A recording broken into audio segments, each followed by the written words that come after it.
Before we dive into how Sweden became a country, let's talk about where it got its start. According to legend, the first king of Sweden was a Viking warrior named Erik the Victorious.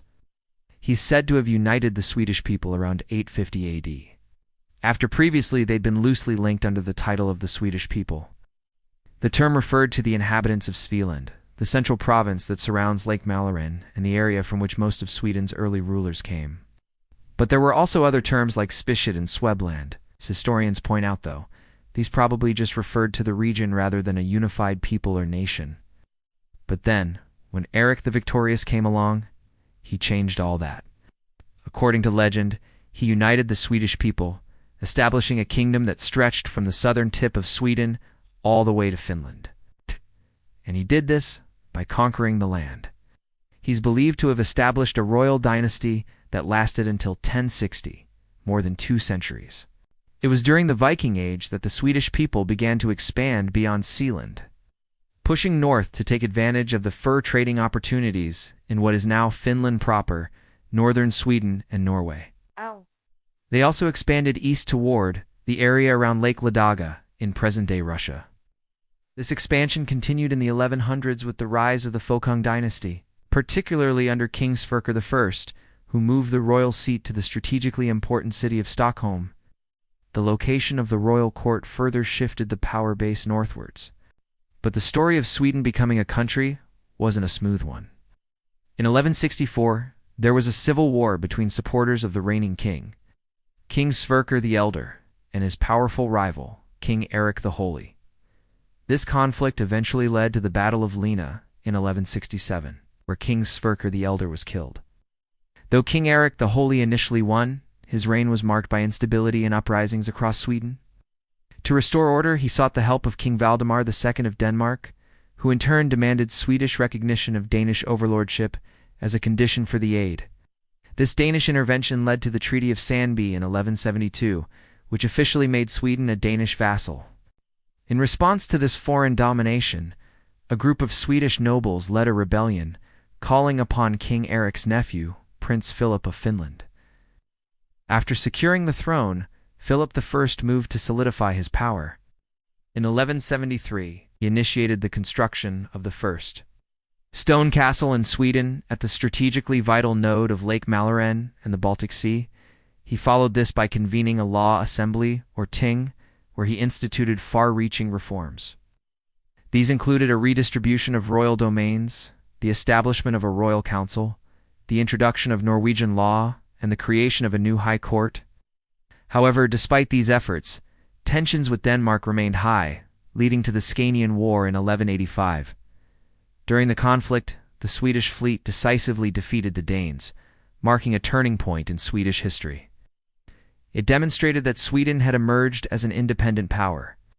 By 1191, the Treaty of Wisted ended the war, formally recognizing Swedish autonomy, though it did impose a trade embargo on the Swedish city of Visby.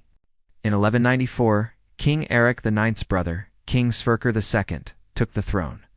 His reign saw Sweden's territory expand significantly with the acquisition of eastern Finland and the province of Roslagen.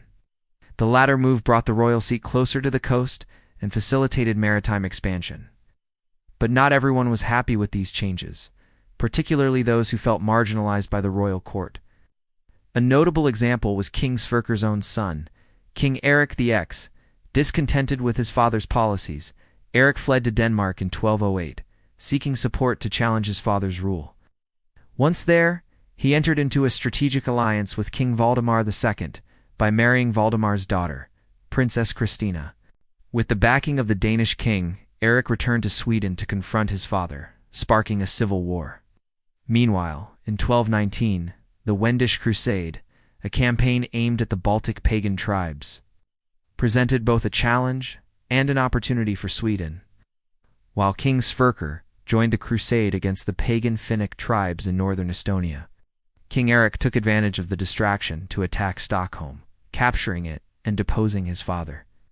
With Sverker deposed, Erik X was crowned king, but his victory proved short-lived. The following year, he died unexpectedly, leaving the throne to his infant son, King Erik XI. In this precarious situation, Queen Christina, Erik the X's widow, acted as regent.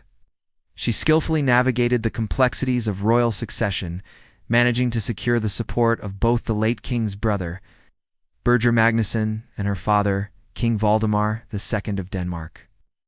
With the crisis averted, the young king's uncle, Birger Magnusson, played a pivotal role in guiding Sweden during the next decade. His tenure as regent was marked by significant developments. He continued the policy of expanding Swedish territory, leading military campaigns into Finland and Estonia, and successfully defended against external threats such as the return of the former King Sverker II, who had sought refuge in Denmark. But the story of how Sweden became a country wasn't all battles and conquests. There was also room for culture and faith to play a part. In 1248, Birger Magnusson founded the University of Uppsala, a pivotal moment that laid the groundwork for Sweden's future as a center of learning. This was a pivotal time in Sweden's history. Expansion of Swedish territory, the establishment of key institutions like the University of Uppsala, and the ongoing process of solidifying national identity set the stage for Sweden's emergence as an independent and influential power in Northern Europe. By the mid-13th century, Sweden had evolved from a collection of semi-autonomous provinces to a more centralized realm under the Kalmar. But this newfound unity came at a cost, plunging the country into a period of civil unrest and strife. As the 1300s progressed, discontent simmered within the realm, particularly in Sweden, where resentment grew over Danish influence. This discontent culminated in the Swedish-Norwegian War of 1316. Although the war resulted in a stalemate, it marked a pivotal point in the shifting dynamics of power within the Union. The following decades saw the balance of power gradually shift northward. The ascension of King Magnus VII of Sweden in 1319 marked a turning point. His reign, along with that of his successors, King Birger Magnusson and King Albrecht of Sweden, saw the beginning of a distinct Swedish era. During this period, the Swedish nobility asserted its dominance within the Union, playing a crucial role in shaping political decisions.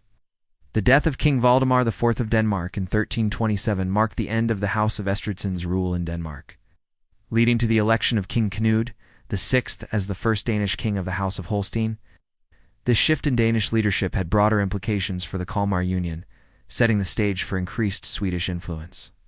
Over time, the growing dissatisfaction with Danish rule culminated in the Stockholm bloodbath of 1361, a pivotal event that marked the end of the Kalmar Union and paved the way for an independent Sweden. This event, along with the subsequent Treaty of Stralsund in 1361, formally dissolved the Union, ending Danish control over Sweden. Instead, the treaty established a personal union between the crowns of Sweden and Denmark, with Queen Margaret I of Denmark retaining sovereignty over southern Sweden.